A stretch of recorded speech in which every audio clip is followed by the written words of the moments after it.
It is hour number 2 of the Lombardi Line, presented by DraftKings Sportsbook. Dave Ross in for Femi today, alongside our GM, Michael Lombardi. Michael, I want to get to a lot of the things you had to say in your 2024 NFL draft notes in the writing spotlight today. But before that, I want to ask you about some very interesting comments that I saw come out of Pittsburgh. I've got an affinity for Danny Smith back in his DC days as their special teams coordinator. I think he's one of the best in the biz.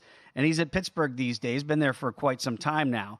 And we heard a comment that came from Jaylen Warren that said that basically Danny Smith said that with these new rules that we're going to have this year in 2024 NFL with the kick return rules, that Justin Fields, former quarterback of the Bears, might play a little special teams. Is that just to give other defenses and special team coordinators nightmares, or is that a possible reality in the Steel City? Well, it's hard to have a nightmare if you've never seen it before, right? Right. And so, it would be a nightmare if they put, a returner, if Cordell Patterson was back there, who they have on their team, right? That's the one who's going to create the nightmare. Putting Fields back there, certainly he fits the criteria of what you need back there now: size, speed, power, right? Initial fast speed, right? You got to get going, because if you can break it, everybody's so close together. It's just, if you get a crease, you got a chance to get it going, and the return game will be back into it. The only thing wrong about this new rule is it's taking the onside kick out of it. But look, Fields has got size and speed just like Patterson does. And Patterson, we know, is one of the all-time great kickoff return guys. I mean, I don't know if there's many guys that you feel like could change the game like he has. And I think ultimately, that Fields fits that pattern. And I don't know if they want to do it or if they just want to get him on the field a little bit to get him going. But certainly the one thing when Fields takes off and goes, it's a problem. He can run. I mean, that's the strength of what he does, is running. It isn't throwing. Do you like this new rule, Michael? Do you think it's going to inject the return game again? It's so funny. They tried to get the return game out for so long, it felt like, right, to get rid of that because of the physicality of it. Now they're trying to bring it back in. Well, what they've tried to get rid of is the collisions, the running and the buildup of collisions, right? That's what they wanted to get out of the game. That's where they feel like is the most susceptible to injury, right? Is the player running 30 yards at full speed and collides with another player who's run 20 yards at full speed. Oh, no, what happens? So, this takes that out of it a little bit. It's still going to have violent collisions, because we see violent collisions on a 5-yard run when a safety comes downhill and tackles the back in the hole. That's not going to go away. But I do like it. I just don't like the ability, as someone who understands you have to manage each game differently, is when you take out the onside kick. And look, I'm complaining about maybe 0.05% of the games, right? Because onside kicks aren't a part of every single game. But there are some times you want to gain an extra possession.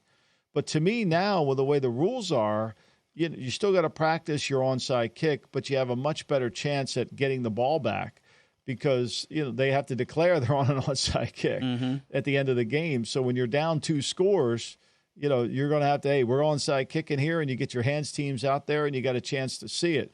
I do like the return coming back into the game. That I do like. I don't like taking the onside surprise out. Let's talk a little bit about the Steelers in some more depth here, because I know you've written this up here in your draft notes, in your writing spotlight here. When it comes to teams that I think maybe adjusted win totals because of what they've done in the offseason, not just with the draft, but also free agency. And the Steelers are one of those teams that you highlighted here. Tell me what you like so far about what the Steelers have been able to do in the offseason. Well, I think every team, when the season ends, you have to evaluate your team in 3 areas, right? That's what I wrote about in Gridiron Genius. When you're in the National Football League in a front office, you're basically like a veterinarian. The patient never speaks to you. You bring your dog to the vet, and the dog doesn't say, my paw hurts, or the dog doesn't say, my ears bother me, right? The vet's got to have a systematic approach to figure out what's wrong. It's the same thing with football teams, same thing with sports teams. This is where what JVT said in the last hour about team construction. This is how you build teams, is through understanding players, coaches, and schemes. Those 3 areas: how the players fit within the scheme, how the coaching develops the players within the scheme. And when those 3 are married together, you will get positive results. You'll get teams that look a lot better than what we perceive their talent level. And that's been the case with Pittsburgh, right? Everybody doesn't think Mike Tomlin's going to win many games, but yet he does. And this offseason, I think they've really improved their team because I think Arthur Smith, for whatever anybody wants to talk about him, and it's all his fault that happened in Atlanta, because we know Super Bowl winning GM Terry Fontenot is undisputed heavyweight champion of the world in building teams. We understand that. So it was all Arthur Smith's fault why they won 21 games over the last 3 years. But he can run the football, and he understands how to build a running game, and he understands how to do a play-action pass game. And the improvements that they made, the Steelers, in their offensive line will certainly help that. And then defensively, they've been searching for a player to replace Ryan Shazier since 2017 or 17, I think, when he got hurt. Maybe it was 19. You know, and so because of that, what people don't understand, and this happens on Twitter quite a bit, David, you know, people make fun of the Steelers when they see a linebacker trying to cover a slot receiver. Well, they don't really understand the defense at all. They're just making fun of something that they don't know anything about, right? The reason that happens is because they're running a certain coverage and that backer has first to the flat.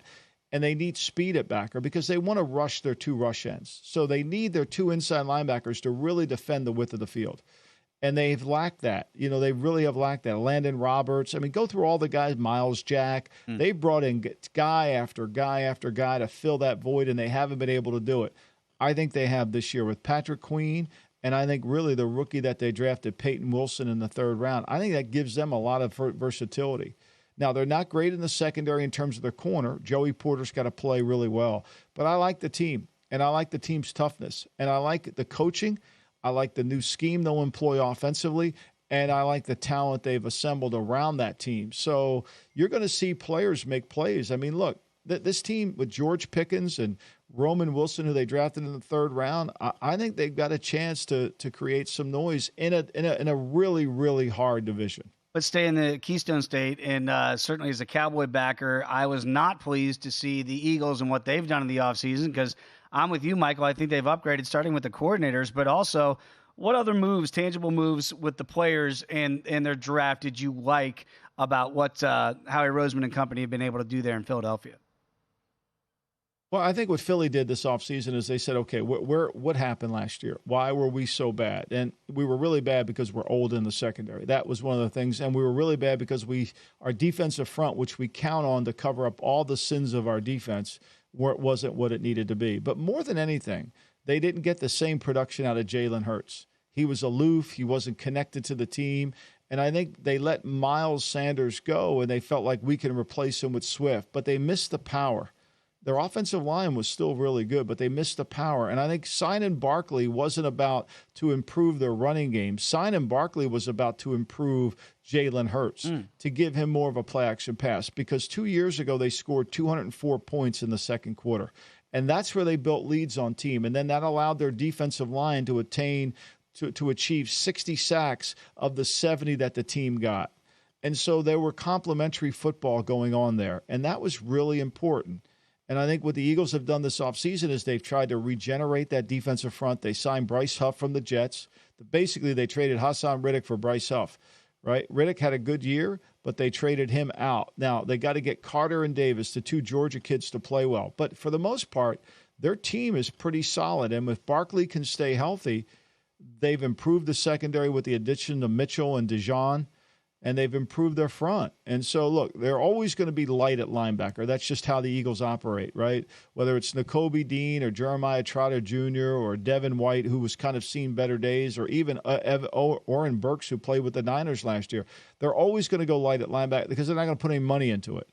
So that front's really got to come through for them. And I think it's going to be a huge year for those two tackles. Let's go out west, the two L.A. teams. Let's go with the Rams because Sean McVay, you lose 99. Aaron Donald, he retires. But do you think that they've done enough, despite losing that monster and Hall of Famer to be, that they've still upgraded in the offseason?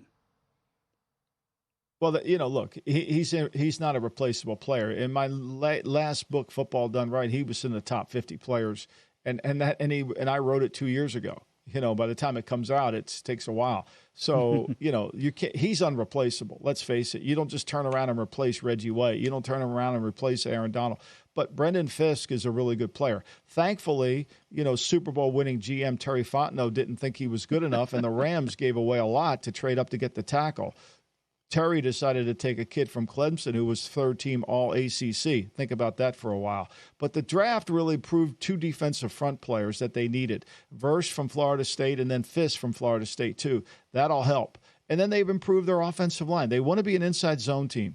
They want to run the inside zone, and they improved both their guard position. They got Dotson playing at a higher level last year than he did for Pittsburgh, and they signed Jonah Jackson from Detroit.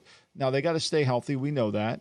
And they've got really good skilled players, and Stafford's got to stay healthy. He wants another contract, more guarantee. But the addition of Williams and Blake Corum in the backfield, when Williams was humming last year, they could run the football. So I really like what they did. I like the Rams team. I still think they're behind in depth. Their corner situation is going to be tenuous in terms of can White come back from the injuries that he sustained in Buffalo, and can they cover? They've got two corners on their team as starting corners that were basically cast off from the teams that let them go. Darius Williams from Jacksonville and White from Buffalo. So that's going to be the concern. Yeah, it is fascinating because I think most people look at Sean McVay and think that he airs it out. No, you're exactly right. He wants to run the football first.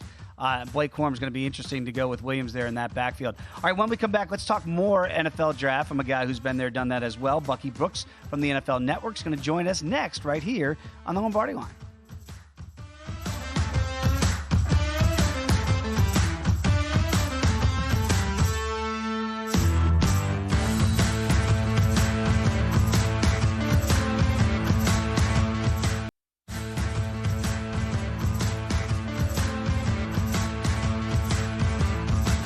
This is the Lombardi Line with former NFL executive Michael Lombardi. Now here is your host, Femi Abebefe, on VSiN, the Sports Betting Network. Are you ready to become your own sports betting expert? We'll look no further than a VSiN Pro subscription, your ticket to insider insights, exclusive data, and winning strategies. For a limited time only, we're going to be offering our annual subscription at an unbeatable price. Normally priced at $240.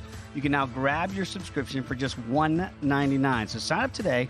Going to give you an extra 2 months for free. That's 14 months of VSiN Pro access for less than 50 cents a day when you use the promo code Lombardi. So with VSiN Pro, you're going to gain instant access to our daily best bets with a leaderboard to see which and who has the best win percentage in ROI, 19 hours of live programming, including expert breakdowns and in-game analysis, proven betting systems from professional handicappers, our exclusive betting splits, showing you where the money and the bets are moving for every single game. So visit VSiN.com/subscribe today. Claim your 14 months of VSiN Pro for only $199 with the promo code Lombardi. That's VSIN.com/subscribe. Back alongside Michael Lombardi, Dave Ross here as we continue this edition of the Lombardi Line. Michael, I know we always love to catch up with Bucky Brooks, of course, does a great job at the NFL Network, knows all about this draft process very, very well, joins us now on the Progressive guest line.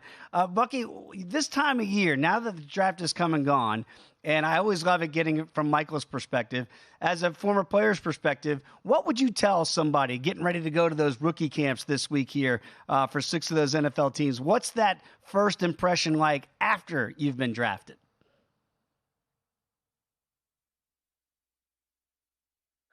I would start telling them right after the combine, right after they finish their pro days, that they need to change their training to put themselves in the best position to be in great shape.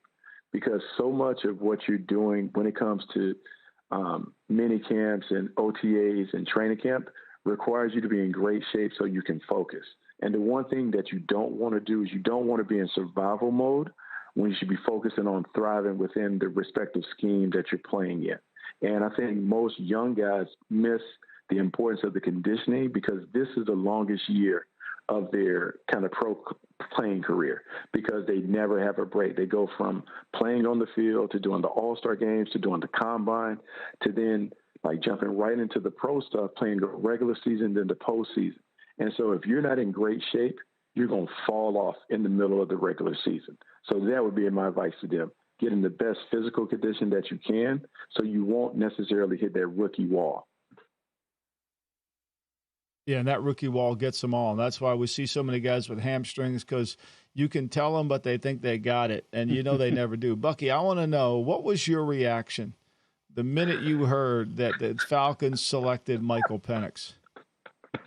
I feel like this is deja vu because I've heard your take on this so many different times, right? I've listened to the show, I've listened to you, Lombardi Line, and I know, like, where you come from it.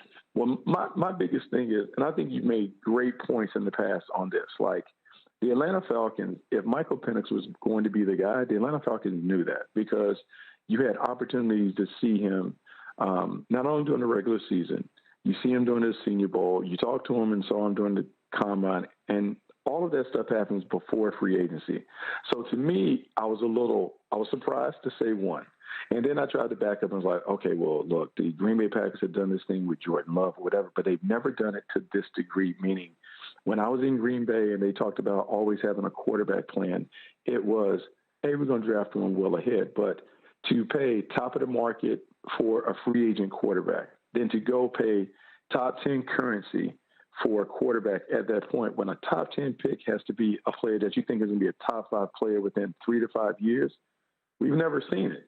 And so I understand the plan, but the execution is so faulty that it's hard for the Atlanta Falcons to ever be right in this.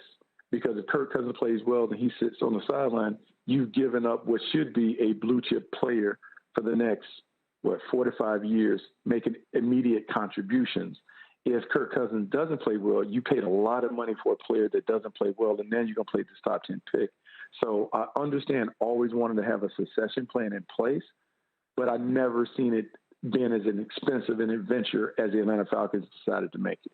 Yeah, nice way to phrase it. It's going to be an expensive adventure for sure for the quarterback room down there in the ATL. Bucky, when you look at maybe non-quarterbacks, and we saw 6 of them go, obviously, in the top 12 picks, is there anybody else out there that you think can make a real immediate impact as we always look in the futures market here for certain teams? Is there a player or two that you think maybe flew below the radar?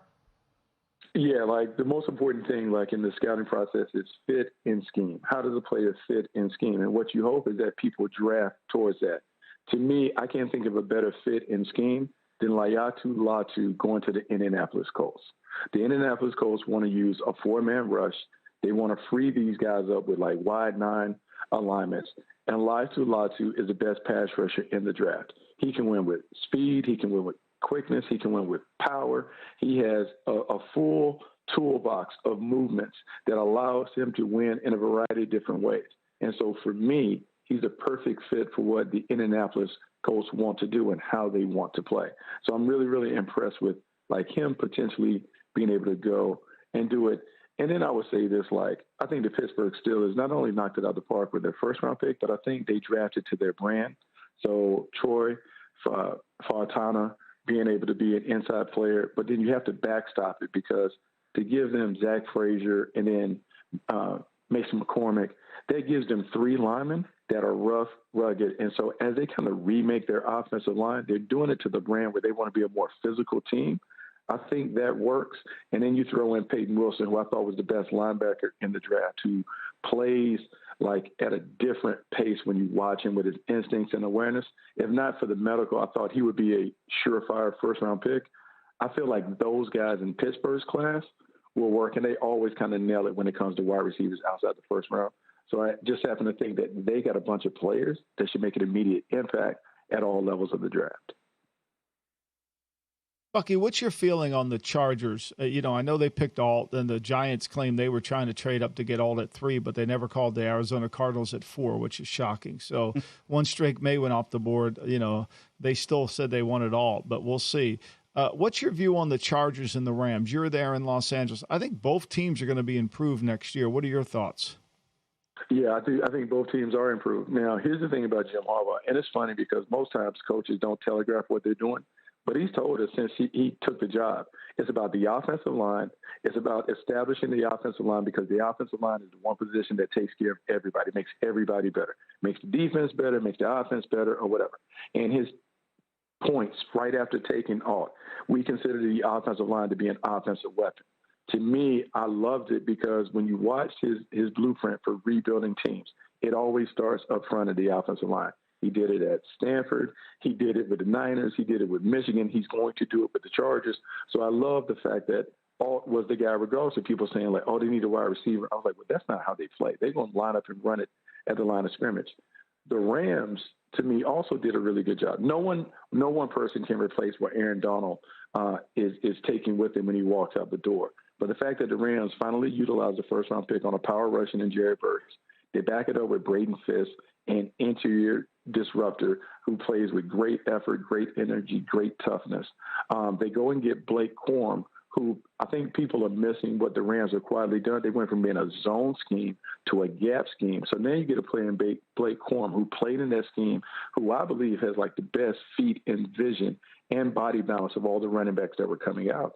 They have now kind of found a way to kind of recreate their identity.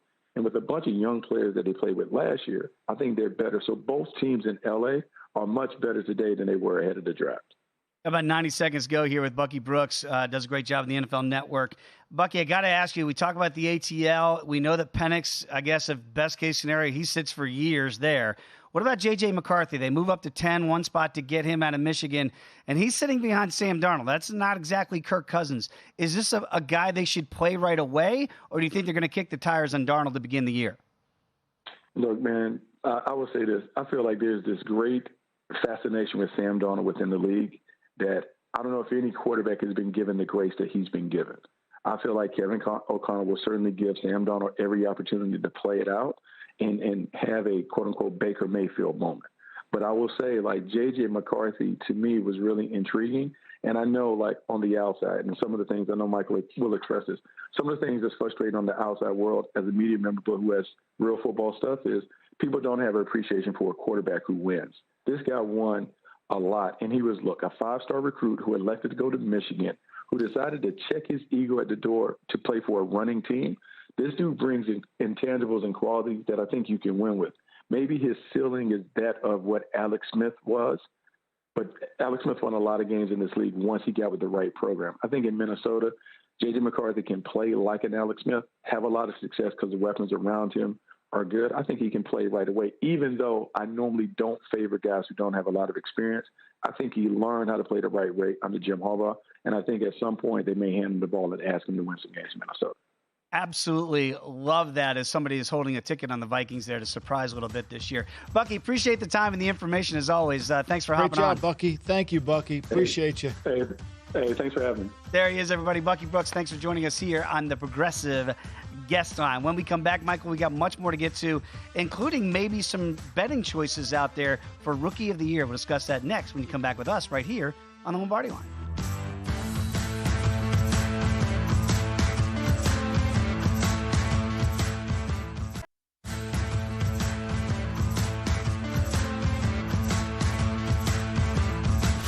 This is the Lombardi Line with former NFL executive Michael Lombardi. Now here's your host, Femi Abebefe, on VSiN, the sports betting network. If you haven't done so already, what are you waiting for? Check it out, VSiN.com. Got best bets, betting splits, exclusive articles, odds by state. That's always very interesting. Betting tools, betting guides out there each and every day to get you ready for your gambling day. Each morning, check out VSiN.com. Back alongside Michael Lombardi, Dave Ross here as we continue this edition of the Lombardi Line. It is time for Bettor's Choice, Michael Lombardi. This is with the rookie props that we have out there posted. It's a lot of fun. So we'll give you a little, we'll give you two choices at the numbers associated with those choices, Michael, and tell me which choice you would prefer. Let's start off with a couple guys, one for the offensive Roy and the other for the defensive Roy. So you can take either Quinyon Mitchell for the defensive Rookie of the Year at 10-1 versus Jared Verse, and he would be at 11-1. And you talked about Verse a little bit with the Rams, and I think you really like him. What do you make of Mitchell at 10-1 or Verse at 11-1 to be the defensive Rookie of the Year? Well, I mean, let's start off with who's voting, right? And so the people that are voting aren't watching any tape, right? They're only watching how many interceptions does Mitchell get, and that's going to equate to I vote for him. Mitchell could have a great season, an unbelievable year, but if he doesn't have any interception, most of the voters aren't even going to know who the hell he is. So that's the hard one. Verse could get sacks. The Rams could be a good team, and somebody will notice him. So I think I would take the 11-1 Verse over the corner because the corners are hard to judge, right? The ball doesn't come their way. They don't get interceptions, passes broken up, right? Both teams should be playoff-bound teams, I think, the Rams and the Eagles. But when you look at it, Verse is easier to uncover than it would be for the corner.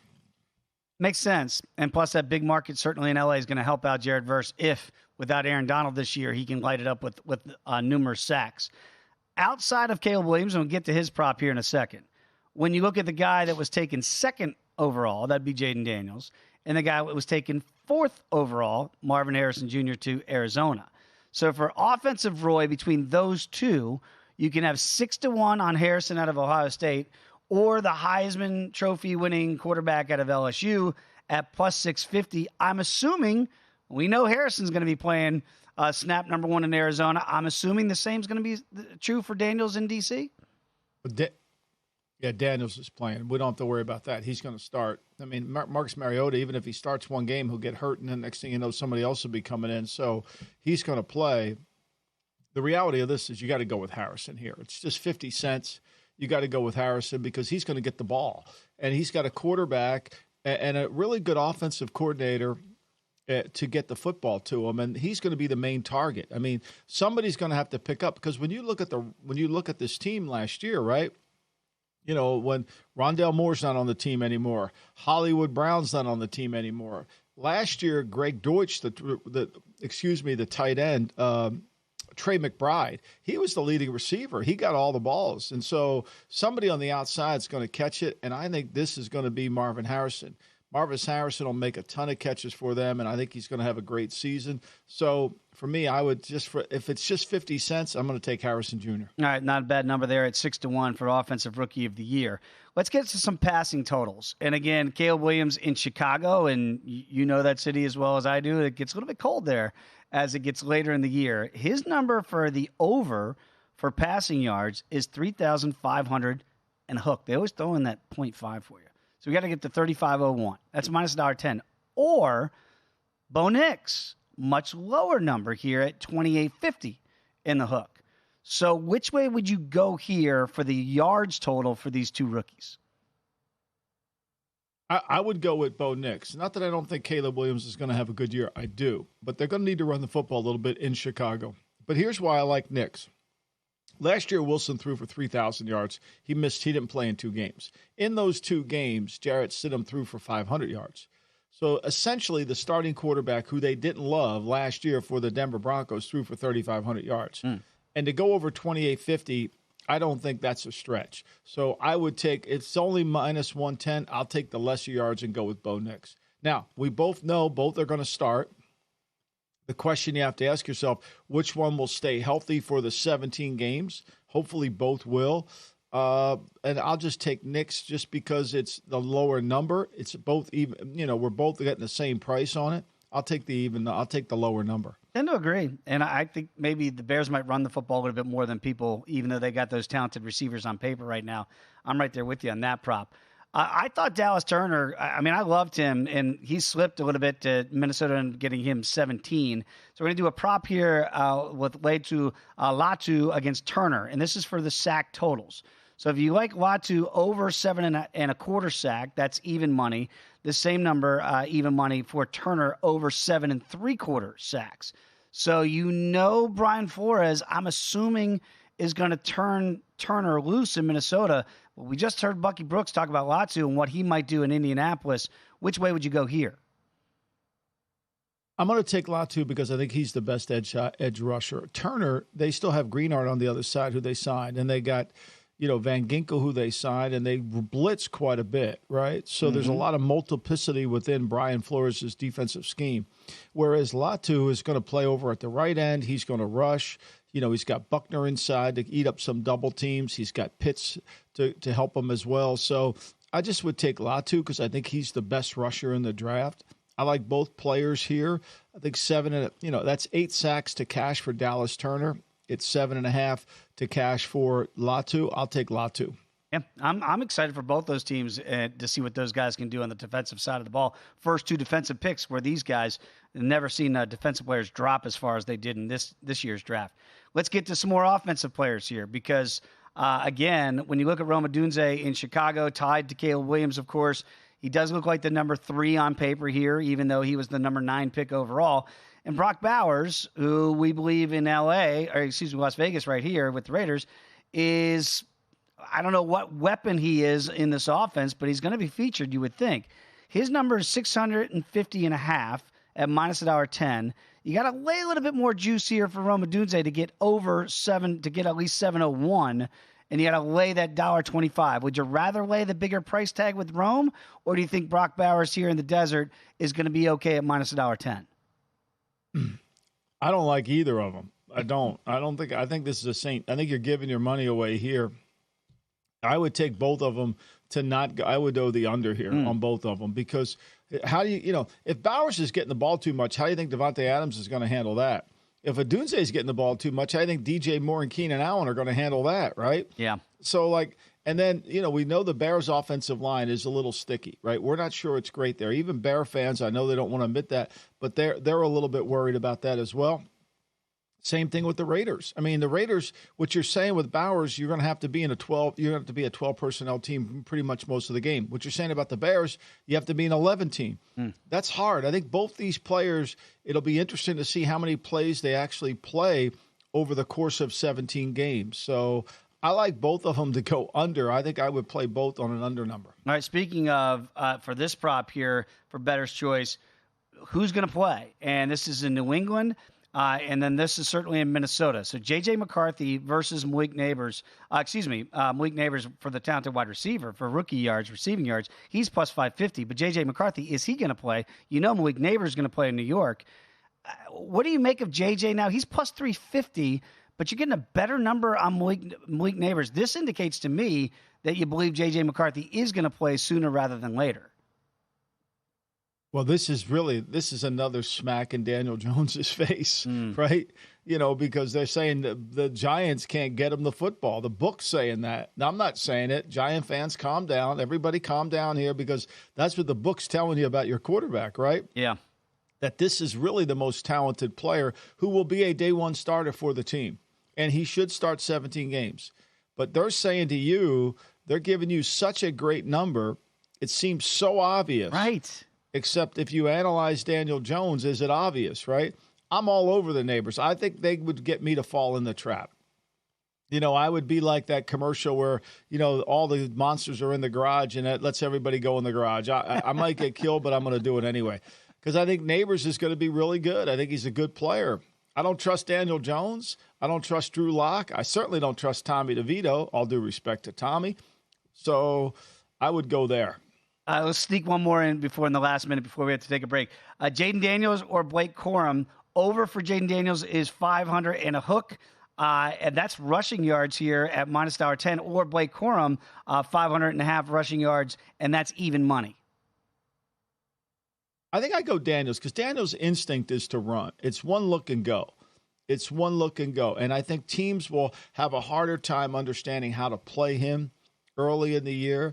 I mean, I think he could gain 700 yards. I think I'll take Daniels. Corum's going to split carries. So, to me, he's not going in as the starter. You got Gus Edwards there. There's a lot of guys who are going to carry the football there. I would take Daniels here. Yeah, it feels like I'm with you there. It feels like it might be in committee there in L.A. with Blake Corum. All right, when we come back, Michael, let's look at the most bet-upon teams to win next year's Lombardi Trophy when we come back right here on the Lombardi Line.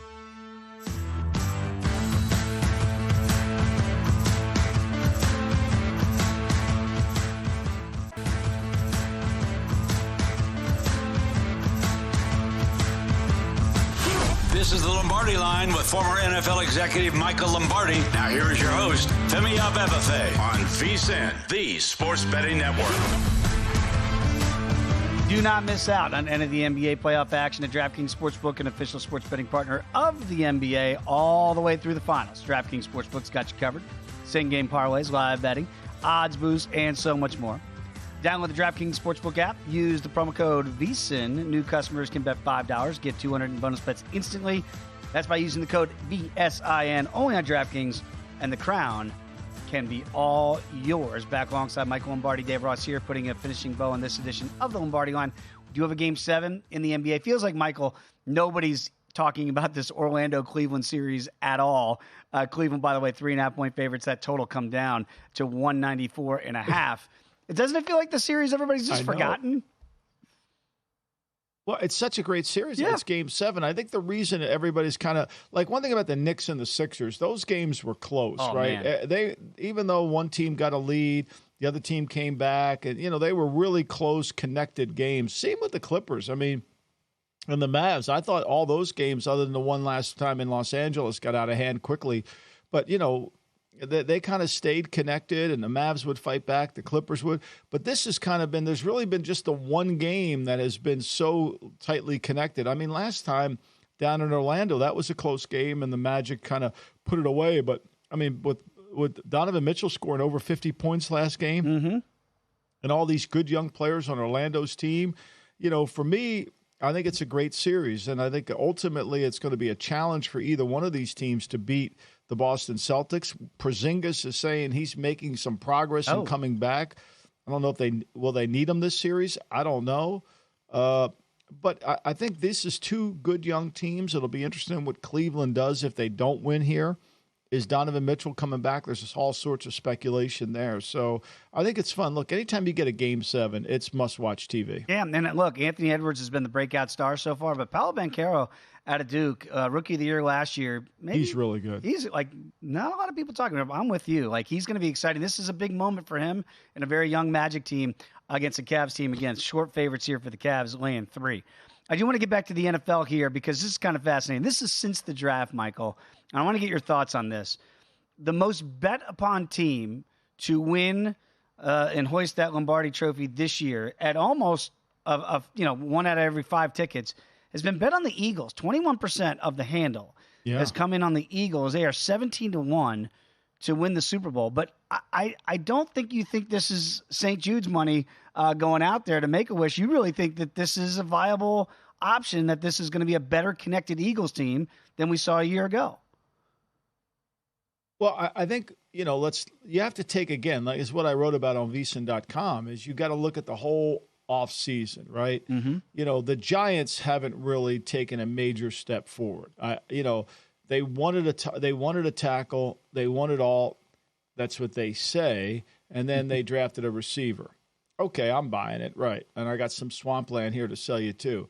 But, they haven't really done anything to their team to say, wow, they've really upset it. Washington's improved, but we know Washington has a long way to go, and they're starting a rookie quarterback. So, okay, now it comes down to Dallas. We know over the last 10 years, Dallas has won the division 5 times. The Eagles have won it 3, and the Washington Commanders have won it twice. But there's never been a consecutive winner.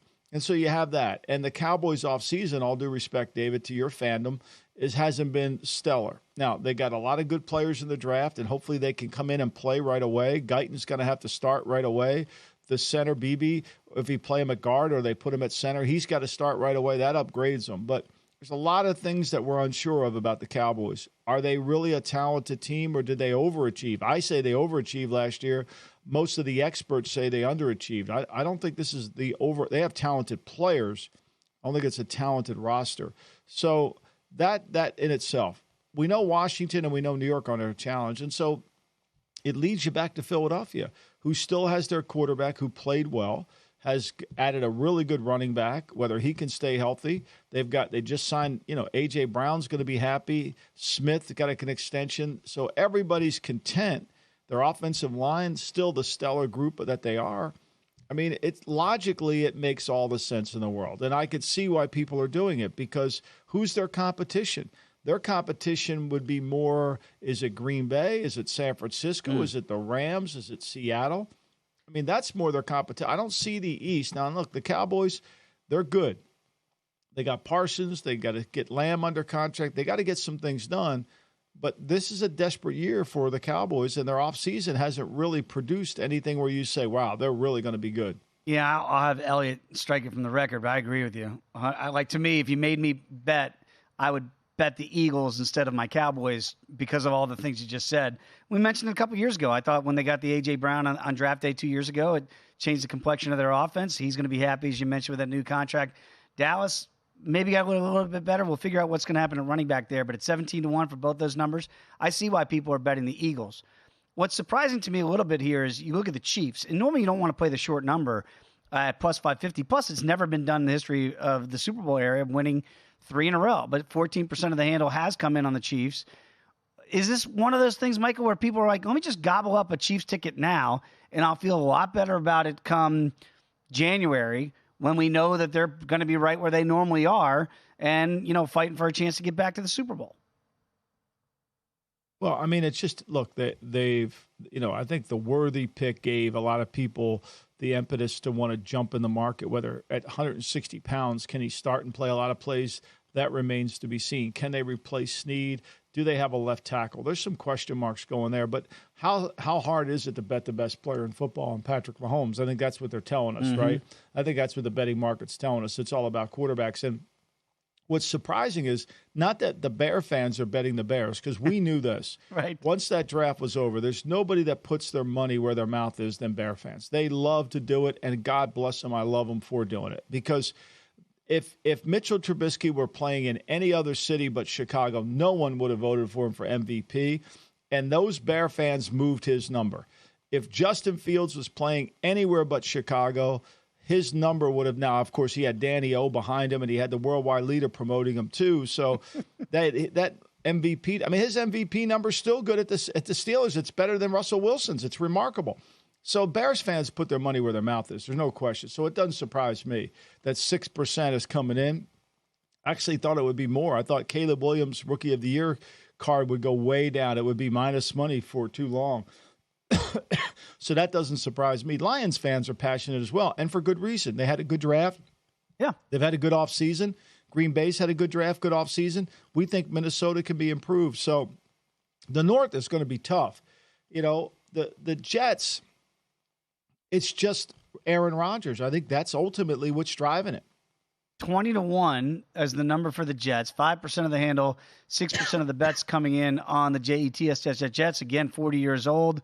Aaron Rodgers, we heard no restrictions for him coming for the OTAs. I wanted to throw this out before we said goodbye for this edition. What does that mean, no restrictions? I mean, what does that mean? See, cleared to play, no restrictions, cleared to play. It's remarkable what makes news. Clear to go out on the practice field, right? To throw the Zach football. Wilson didn't get his fifth year picked up. That was news. How is that news? Who would Bella, my dog, wasn't picking up his fifth-year option, and she could care less about Zach Wilson. Like, how is this news, right? Like, it would have been news if they picked it up. Yes. It's not news that they didn't. Yeah. And so, like, to me, it's the same thing with the Jets. He's clear. He's great. He's back. Is Mike Williams clear to play? Who else is on their team that's injured that we know? How about Tyron Smith? Is he clear to even go into practice with his back injury? Those are the things that you have to wonder about. And look, this time last year, there was no better team than the Jets. I mean, the Jets, they were the best team in the league. Just ask Robert Saleh. Well, we saw it on Hard Knocks.